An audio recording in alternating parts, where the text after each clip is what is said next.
जय हिंद दोस्तों, स्वागत है आप सभी का आपके अपने चैनल सिलेक्शन मेंटर पे। चलिए आज हम लोग शुरू कर रहे हैं यूपी ट्रिपल एससी पेट का एक मॉडल पेपर, जो कि इसमें जीके के 30 प्रश्न होंगे। ठीक है, देखिएगा आज आप लोगों की पॉलिटी की मैराथन क्लास होनी थी, लेकिन वो नहीं हो पाई। तो कल आप लोगों को 5:15 पर पॉलिटी की मैराथन क्लास जो है वो मिलेगी। तो आप सभी लोग कल पॉलिटी की मैराथन क्लास से जुड़ना ना भूलिएगा। बाकी देखिएगा रात के 10 बजे जो है वो आज आप लोगों के लिए पूरा एक मॉडल पेपर होगा, और ये मॉडल पेपर जो है आज मैं बहुत ही ज़्यादा इम्पॉर्टेंट तरीके से बनाऊंगा। तो जितने लोग भी इसमें जुड़े हुए हैं तो इस मॉडल पेपर से ज़रूर जुड़िएगा। पेन पेपर कॉपी लेकर बैठिएगा। इस मॉडल पेपर में जितने ज़्यादा इम्पॉर्टेंट प्रश्न हो पाएंगे उनको कंप्लीट करने की पूरी कोशिश करेंगे। बाकी देखिएगा जितने लोग भी वीडियो को देख रहे हैं तो वीडियो को सबसे पहले तो लाइक कर दीजिएगा और शेयर कर दीजिएगा। सभी लोग याद रखिएगा जो पॉलिटी की मैराथन है वो कल है 5:15 पर।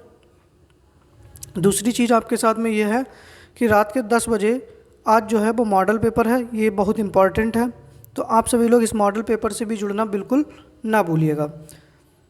चलिए हम लोग शुरू करते हैं आज का अपना पहला प्रश्न कि 18 कैरेट स्वर्ण में है 50% सोना और 50% अशुद्धता, 75% सोना और 25% अशुद्धता। ठीक है, ये ऐसे होगा, यहाँ पर 75 नहीं होगा, 25% होगा। ठीक है, 100% सोना या 60% सोना और 40% अशुद्धता। तो बताइएगा पहले प्रश्न का सही आंसर क्या हो जाएगा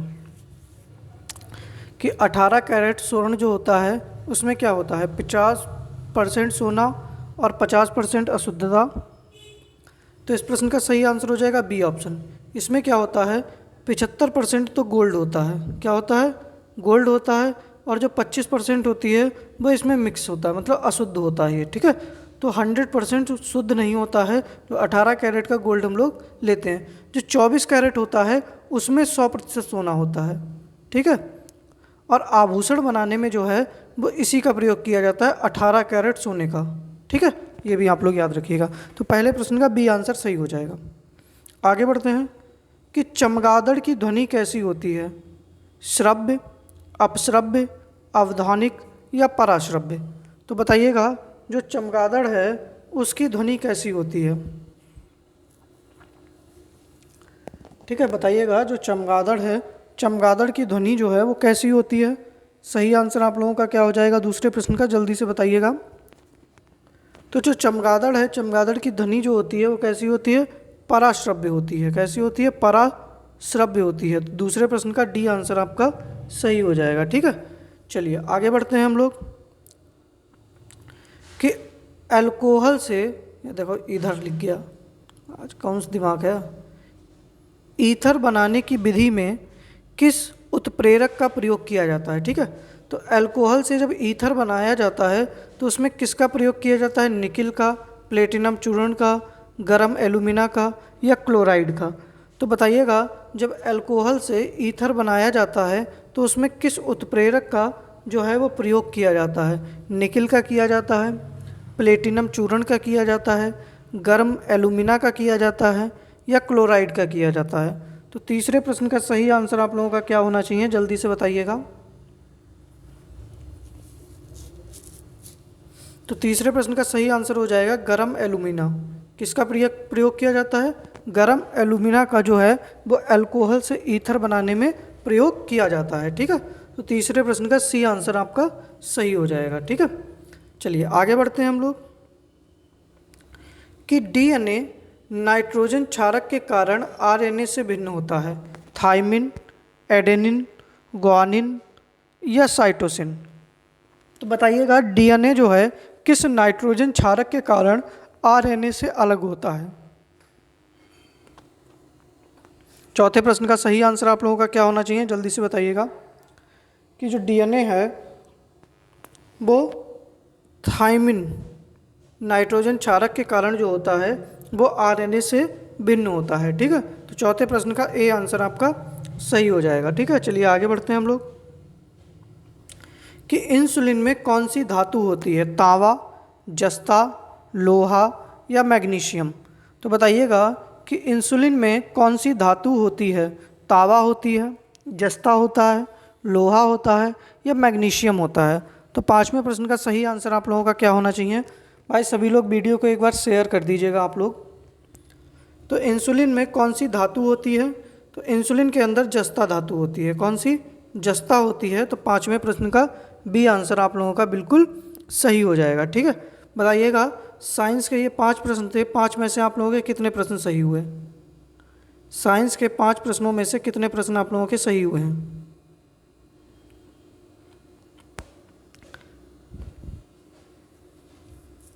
चलिए आगे बढ़ते हैं हम लोग कि सूर्य के निकटतम तीसरा ग्रह है बृहस्पति, बुध, पृथ्वी या मंगल। तो बताइएगा सूर्य के निकटतम तीसरा ग्रह कौन सा है? जल्दी से बताइएगा, सही आंसर आप लोगों का क्या होना चाहिए?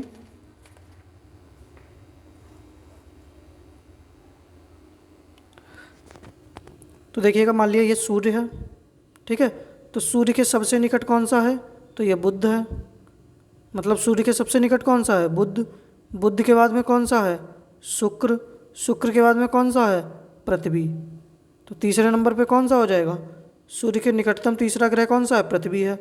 बृहस्पति कैसा है? सौरमंडल का सबसे बड़ा। कैसा है? सौरमंडल का सबसे बड़ा ग्रह कौन सा है? तो बृहस्पति है। ठीक है, पृथ्वी के बाद कौन सा आता है? मंगल। ठीक है, कौन सा आता है? मंगल। मंगल के बाद में बृहस्पति, बृहस्पति के बाद में शनि, शनि के बाद में अरुण, अरुण के बाद में वरुण। ठीक है, और जो आपका मंगल ग्रह होता है ये कैसा है? तो ये लाल ग्रह है। इसको क्या कहा जाता है? लाल ग्रह कहा जाता है। ठीक है, और इसका उपग्रह का क्या नाम है? तो फोबोस और डीमोस है। क्या नाम है? फोबोस और डीमोस। अगर आपसे पूछ ले कि ब्रह्मांड में सबसे ऊंचा पर्वत कहाँ पर है? तो मंगल ग्रह पर है, निक्स ओलंपिया नाम है इसका। ठीक है, क्या नाम है? निक्स ओलंपिया जो है इसका नाम है। अच्छा, जो सूर्य होता है इसको पृथ्वी की बहन भी कहा जाता है। ठीक है, तो छठे प्रश्न का सी आंसर आपका सही हो जाएगा। चलिए अगला प्रश्न है कि मोना लोआ ज्वालामुखी कहाँ स्थित है?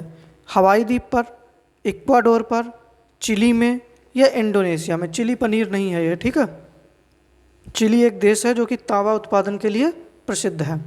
तो बताइएगा जो मोना लोआ ज्वालामुखी है ये कहाँ पर स्थित है? इक्वाडोर में है, चिली में है, कल मैंने शायद पढ़ाया भी था इसको। अच्छा, इंडोनेशिया में कौन सी था? तो इंडोनेशिया में कौन सा था? क्राकोतोआ था। यही तो था, क्राकोतोआ था। इसके बाद में इक्वाडोर में कौन सा था? आपका कोटोपैक्सी था। कौन सा था? कोटोपैक्सी था। चिम्बाराजो था। और जो मोना लोआ हवाई ज्वालामुखी है हवाई द्वीप में है। कहाँ पर? अमेरिका के अंदर। कहाँ है ये? अमेरिका के अंदर हवाई द्वीप पर स्थित है। तो सातवें प्रश्न का ए आंसर सही हो जाएगा। आगे बढ़ते हैं कि पंचभद्रा झील कहाँ स्थित है? देखिएगा, उत्तराखंड, राजस्थान, मध्य प्रदेश या जम्मू कश्मीर। देखिएगा ये वायु से निर्मित झील है, मतलब जो वायु अपर्दन होता है ये तो उससे निर्मित झील है। तो बताइएगा ये कहाँ पर है? तो पंचभद्रा झील जो है वो कहाँ पर स्थित है? जल्दी से बताइएगा, सही आंसर क्या होना चाहिए आप लोगों का? तो इस प्रश्न का सही आंसर हो जाएगा राजस्थान। क्या हो जाएगा? राजस्थान। राजस्थान में ही कौन सी है? डिडीवाना है। कौन सी है? डिडीवाना है, सांभर है, नक्की है, राजसमंद है। ये सारी झीलें कहाँ पर हैं? तो आपकी राजस्थान के अंदर स्थित हैं। ठीक है, तो आठवें प्रश्न का बी आंसर आपका सही हो जाएगा। आगे बढ़ते हैं कि विश्व का सर्वाधिक व्यस्त समुद्री मार्ग है हिंद महासागर, उत्तरी अटलांटिक महासागर, दक्षिणी अटलांटिक महासागर या प्रशांत महासागर। तो बताइएगा कि विश्व में का सर्वाधिक व्यस्त समुद्री मार्ग कौन सा है? हिंद महासागर है, उत्तरी अटलांटिक महासागर है, या आपका दक्षिणी अटलांटिक महासागर है, या प्रशांत महासागर है? तो 9वें प्रश्न का सही आंसर क्या होना चाहिए, जल्दी से बताइएगा। तो सही आंसर 9वें प्रश्न का क्या हो जाएगा, उत्तरी अटलांटिक महासागर। कौन सा हो जाएगा, उत्तरी अटलांटिक महासागर जो है विश्व का सर्वाधिक कैसा है, व्यस्त समुद्री मार्ग है। ठीक है, चलिए आगे बढ़ते हैं हम लोग कि जोजिला दर्रा जोड़ता है। अब देखिए जोजिला दर्रा है किस राज्य में, मैं बता चुका हूँ। अब ये किसको जोड़ता है, नेपाल को तिब्बत से, लेह को कारगिल से, लेह को श्रीनगर से, या कश्मीर को तिब्बत से। तो बताइएगा कि जोजिला दर्रा जो है वो किसको किससे जोड़ता है, नेपाल और तिब्बत को, लेह और कारगिल को, लेह और श्रीनगर को, कश्मीर और तिब्बत को।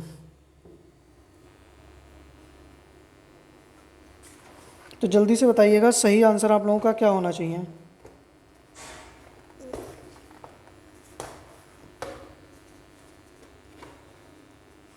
अब तक तो आंसर आ जाना चाहिए महाराज। राज्य भी बताइए किस राज्य में है, जोजिला दर्रा जो है वो किस राज्य में स्थित है, ये भी बताइएगा आप लोग।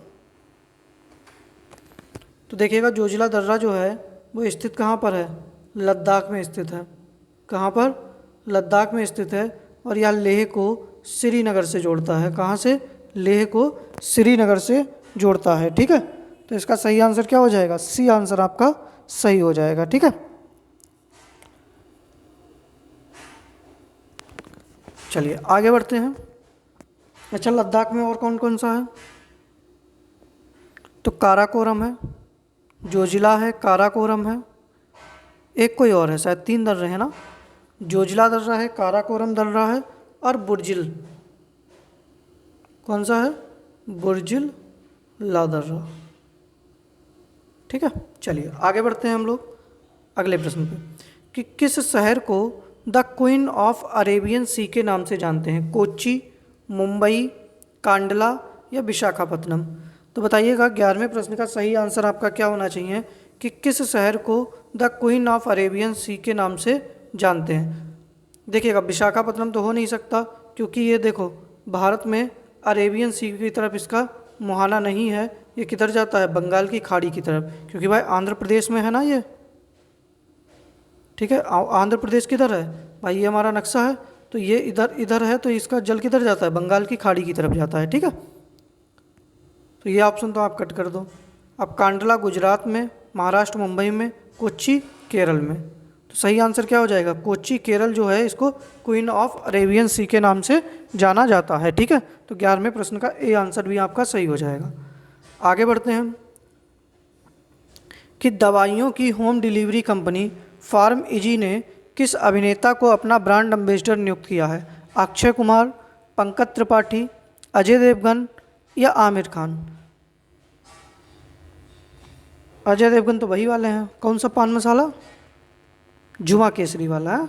अक्षय कुमार भी तो जुमा केसरी वाले हैं। तो बताइएगा दवाइयों की home delivery company PharmEasy ने किस अभिनेता को अपना ब्रांड एम्बेसडर नियुक्त किया है।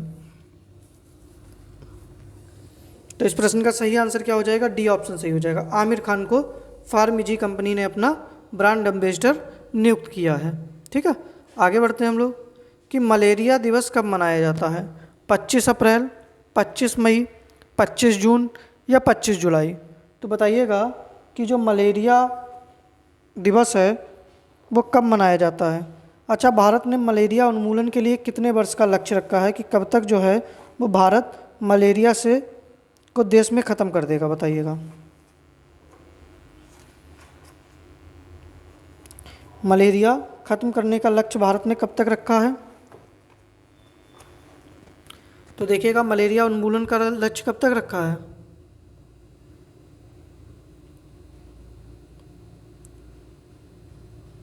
वर्ष 2025, वर्ष 2030 तक।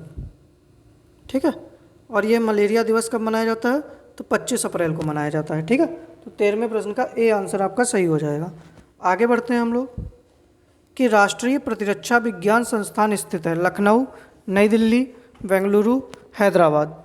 तो बताइएगा कि राष्ट्रीय प्रतिरक्षा विज्ञान संस्थान जो है वो कहाँ स्थित है। सही आंसर आप लोगों का क्या होना चाहिए कि राष्ट्रीय प्रतिरक्षा विज्ञान संस्थान जो है वो कहाँ पर स्थित है। सही आंसर आप लोगों का इस प्रश्न का क्या हो जाएगा।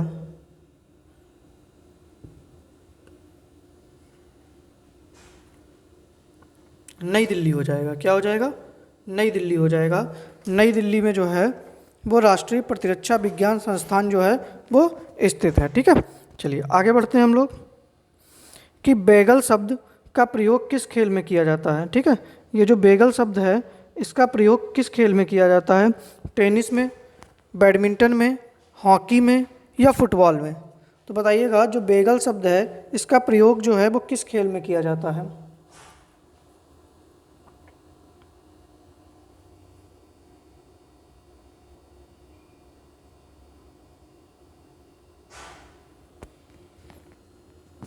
तो सही आंसर आप लोगों का क्या हो जाएगा, टेनिस। बेगल शब्द का प्रयोग जो है वो टेनिस में किया जाता है। तो 15वें प्रश्न का ए आंसर आपका सही हो जाएगा। अगला प्रश्न है कि भारत का पहला घास संरक्षण केंद्र कहाँ बनाया गया। झांसी, देहरादून, रानीखेत या इंदौर में।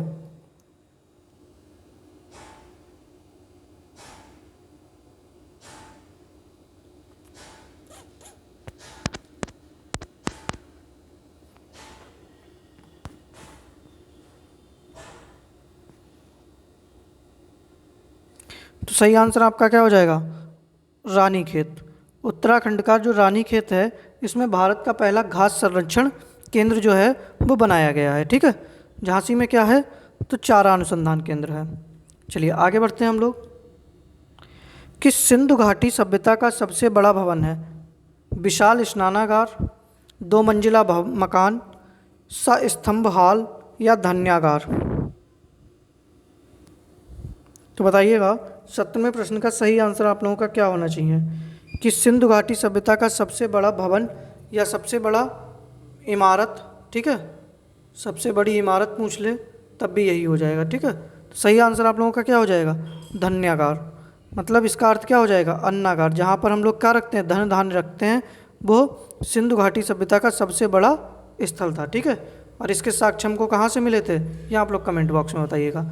अन्नागार के साक्ष्य हमको जो थे वो कहाँ से मिले थे, जल्दी से बताइएगा।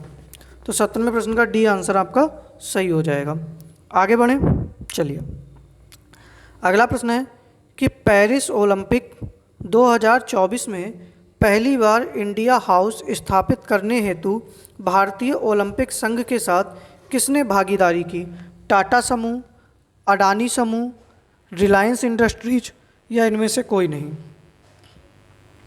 तो बताइएगा कि पेरिस ओलंपिक 2024 में पहली बार इंडिया हाउस स्थापित करने हेतु भारतीय ओलंपिक संघ के साथ किसने भागीदारी की है। तो सही आंसर आप लोगों का क्या होना चाहिए, जल्दी से बताइएगा। तो इस प्रश्न का सही आंसर हो जाएगा रिलायंस इंडस्ट्रीज ने। किसने, रिलायंस इंडस्ट्रीज जो है इसके साथ में भारत पहली ओलंपिक संघ समिति भागीदारी की है। ठीक है, तो 18वें प्रश्न का सी आंसर आपका सही हो जाएगा। आगे बढ़ते हैं हम लोग कि मिंजर मेला का आयोजन किस राज्य में हुआ। तो देखिएगा इसका आयोजन जो है वो जुलाई माह में हुआ। ठीक है, कब हुआ, जुलाई माह में। और यह एक अंतर्राष्ट्रीय मेले के रूप में इसको मान्यता मिल गई है। ठीक है, कैसा मेला हो गया है अब ये। तो प्रश्न बन जाए कि अंतर्राष्ट्रीय मिंजर मेला कहाँ लगता है, या खाली आपसे मिंजर मेला पूछ ले तो आयोजन किस राज्य में हुआ। हिमाचल प्रदेश, जम्मू कश्मीर, पंजाब या हरियाणा। तो 19वें प्रश्न का सही आंसर आप लोगों का क्या हो जाएगा, हिमाचल प्रदेश हो जाएगा। क्या हो जाएगा, हिमाचल प्रदेश के अंदर क्या हुआ, मिंजर मेला का आयोजन किया गया है। ठीक है, तो 19वें प्रश्न का ए आंसर सही हो जाएगा। आगे बढ़ते हैं कि अगस्त माह में संस्कृति मंत्रालय ने किसकी 146वीं जयंती के अवसर पर तिरंगा उत्सव का आयोजन किया। महात्मा गांधी, पिंगली वेंकैया, राजेंद्र प्रसाद या रविंद्रनाथ टैगोर। तो बताइएगा किसकी 146वीं जयंती के अवसर पर तिरंगा उत्सव का आयोजन किया गया।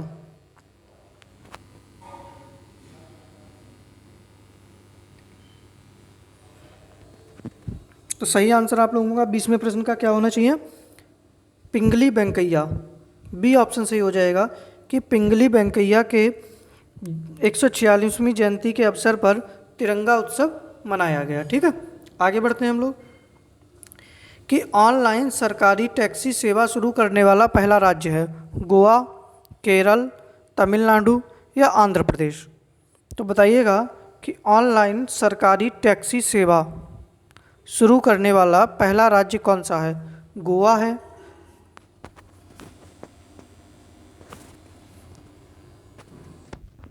तो कौन सा राज्य हो जाएगा? 21वें प्रश्न का सही आंसर आप लोगों का क्या होना चाहिए? तो केरल होना चाहिए। क्या होना चाहिए? केरल होना चाहिए। तो 21वें प्रश्न का बी आंसर आपका सही हो जाएगा। आगे बढ़ते हैं कि हाल ही में किस देश की नौसेना ने जिरकोन हाइपरसोनिक क्रूज मिसाइलों का सफल परीक्षण किया?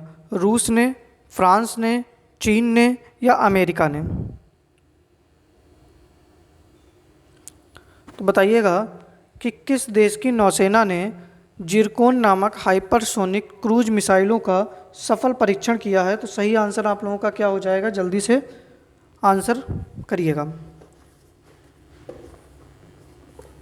तो इस प्रश्न का सही आंसर हो जाएगा आपका रूस ने। किसने? रूस ने जो है वो जिरकोन नामक हाइपरसोनिक क्रूज मिसाइलों का परीक्षण किया है। फिर अगला है प्रश्न कि हाल ही में ब्रिक्स न्यू डेवलपमेंट बैंक के चौथे नए सदस्य के रूप में सम्मिलित हुआ। चौथे नए सदस्य के रूप में सम्मिलित हुआ ईरान, मिस्र, बांग्लादेश, पाकिस्तान। देखो, पाकिस्तान नल्ला, बांग्लादेश शेख हसीना जुल्फों वाली, मिस्र नील नदी के किनारे मेसोपोटामिया की सभ्यता, ईरान यहाँ पर इस समय हिजाब को लेकर विवाद चल रहा है। ठीक है, तो वो ईरान ही है। तो सही आंसर आपका क्या हो जाएगा? मिस्र। क्या हो जाएगा? मिस्र हो जाएगा। तो इसमें प्रश्न का बी आंसर सही है। चलिए आगे बढ़ते हैं हम लोग कि मोहनजोदड़ो से प्राप्त प्रसिद्ध नर्तकी की मूर्ति निम्न में से किस प्रजाति से संबंधित है? प्रोटो ऑस्ट्रेलियाइड, मंगोलाइड, भूमध्य सागरी या अल्पाइन? देखिएगा, अब नर्तकी की मूर्ति तो सबको पता है कि मोहनजोदड़ो से प्राप्त हुई थी, लेकिन वो किस प्रजाति से संबंधित थी? ठीक है, प्रोटो ऑस्ट्रेलियाइड, मंगोलाइड, भूमध्य सागरी या अल्पाइन? तो 24वें प्रश्न का सही आंसर आप लोगों का क्या होना चाहिए? जल्दी से बताइएगा। तो सही आंसर क्या हो जाएगा? Proto Australoid. किससे हो जाएगा? 24वें प्रश्न का ए आंसर आपका सही हो जाएगा कि प्रोटो ऑस्ट्रेलियाइड जो हैं इन यहाँ हमको जो नर्तकी की मूर्ति मोहनजोदड़ो से मिली है वो इस प्रजाति से संबंधित थी। ठीक है, आगे बढ़िएगा कि संसद में उत्तर प्रदेश को कितनी सीटें आवंटित हैं? 101, 80, 100 या 111? तो जल्दी से बताइएगा। सही आंसर 25वें प्रश्न का क्या हो जाएगा? गलत नहीं होना चाहिए किसी का भी। यूपी में संसद के लिए कितनी सीटें आवंटित हैं? तो सही आंसर आप लोगों का क्या होना चाहिए? जल्दबाजी में आंसर मत दें। तो इस प्रश्न का देखो सही आंसर क्या हो जाएगा? लोकसभा की कितनी सीटें हैं? बताइएगा, लोकसभा की कितनी सीटें हैं और राज्यसभा की कितनी सीटें हैं? तो लोकसभा की सीटें हैं 80, राज्यसभा की सीटें हैं 31। तो दोनों से मिलकर ही तो संसद बनती है भाई, लोकसभा, राज्यसभा और राष्ट्रपति। तो कितनी हो गई? 111 सीटें आवंटित की गई। कितनी? 111। लोकसभा में पूछता तो 80, राज्यसभा में पूछा 31, लेकिन संसद में पूछा है तो 111। ठीक है, चलिए आगे बढ़ते हैं हम लोग कि भारत के संविधान के किस अनुच्छेद में यह प्रावधान है कि राज्यों के राज्यपाल होंगे? अनुच्छेद 159, अनुच्छेद 164, अनुच्छेद 153 या अनुच्छेद 158? तो सही आंसर आप लोगों का क्या होना चाहिए? जल्दी से बताइएगा।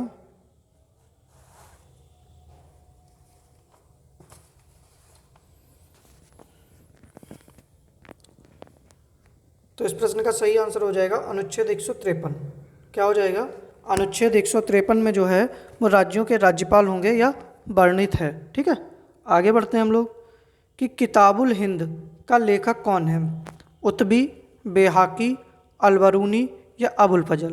तो बताइएगा कि किताबुल हिंद जो एक पुस्तक है, ठीक है, इसकी रचना किसने की थी? उत्बी ने, बेहाकी ने, अलबरूनी ने या अबुल फजल ने?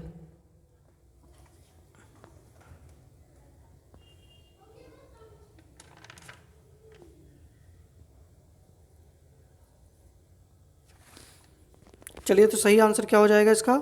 अलबरूनी। क्या हो जाएगा? अलबरूनी जो है इसने किताबुल हिंद की रचना की थी। ठीक है, चलिए आगे बढ़ते हैं कि भारत का सर्वोच्च सैन्य अलंकरण कौन सा है? ठीक है, मतलब सर्वोच्च सैन्य सम्मान कौन सा है? पद्मश्री, अशोक चक्र, कीर्ति चक्र या परमवीर चक्र?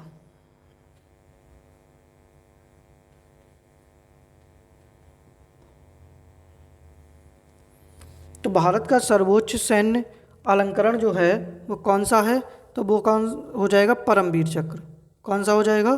परमवीर चक्र हो जाएगा। ठीक है, तो 28वें प्रश्न का डी आंसर आपका सही हो जाएगा। आगे है कि भारतीय लोक सेवा का प्रवर्तन किसके शासनकाल में किया गया?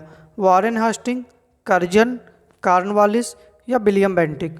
तो 29वें प्रश्न का सही आंसर आप लोगों का क्या होना चाहिए कि भारतीय लोक सेवा का प्रवर्तन किसके शासनकाल में किया गया?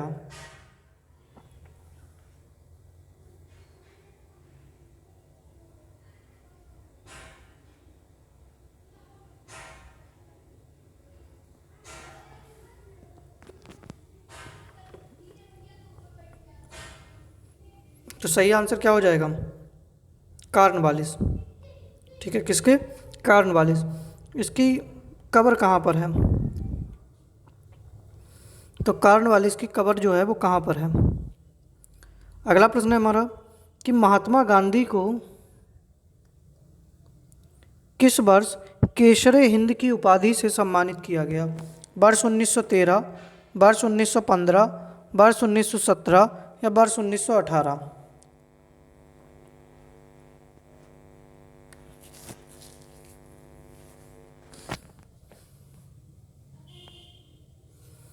तो केसरे हिंद की उपाधि से कब सम्मानित किया गया था?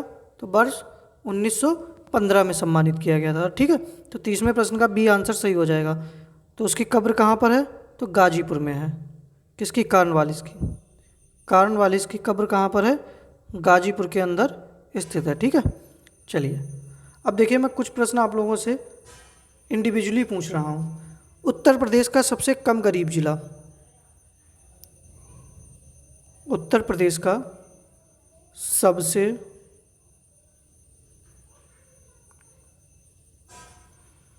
कम गरीब जिला और सबसे अधिक गरीब जिला, दोनों बताइएगा। अधिक और कम।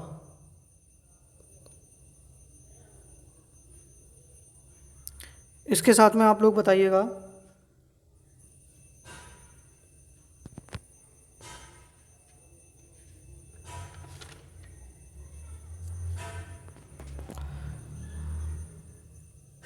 राष्ट्र रक्षा समर्पण पर्व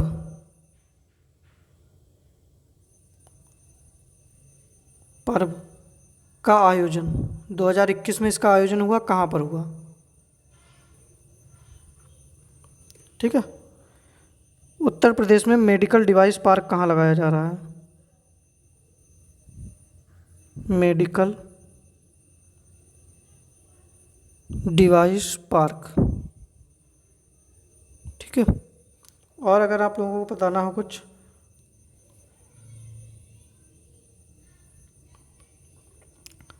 गुड़ महोत्सव, गुड़ महोत्सव कहाँ मनाया गया?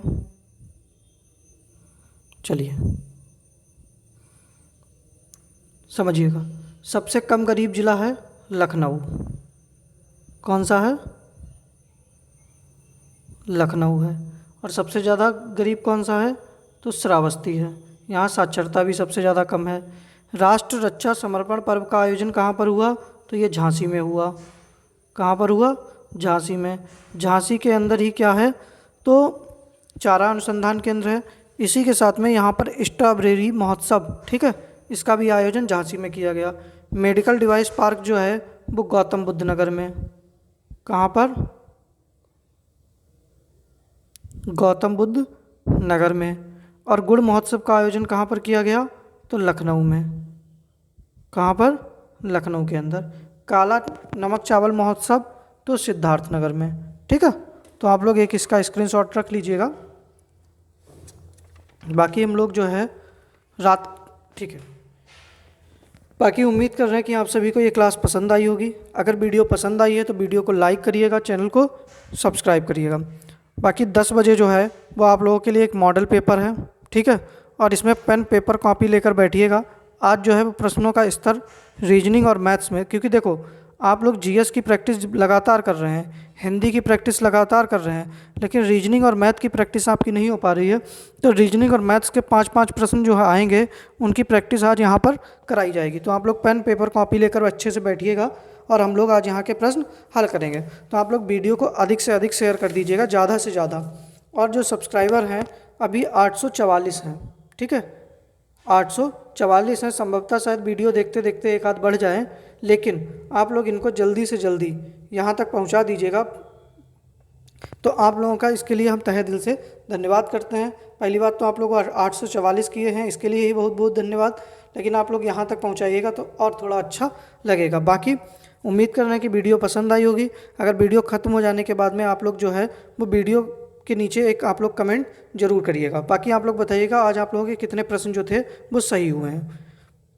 बाकी मिलते हैं रात के 10 बजे मॉडल पेपर की क्लास में। जय हिंद।